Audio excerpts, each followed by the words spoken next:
Welcome back. Today, we will share 2 free ways to edit your PDFs. Don't need to use any apps and edit your PDF document free online. First, you need to go to ComPDFKit Web Demo. Click the resource and choose the Web Demo option in the drop-down list. Click here to upload the PDF file you need to edit. Select the Document Editor option. You can insert, delete, copy, move, or replace the pages. And you also can extract the single page or multiple pages, or change the page's direction. Switch to content editing mode. You can add text or add pictures.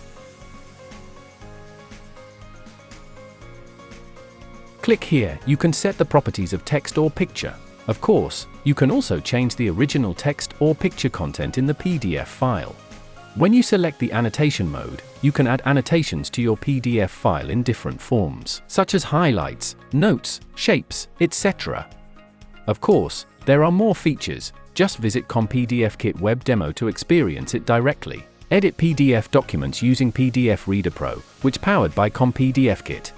Visit the PDF Reader Pro website and choose the PDF Reader Pro in the drop-down list. Click the Free Trials button. After downloading, follow the prompts to install. Run the PDF Reader Pro app on your computer. Click here to upload your PDF file. Select the page editing function. You can also insert, replace, extract or split pages. At the same time, you can change the direction and order of the pages, etc. Select Edit PDF. You can edit the properties of the text, font, size, transparency, alignment, etc. You can also edit the properties of the image, orientation, size, replace the image, export, etc. That's all. Don't forget to subscribe, like, and collect us. See you next time.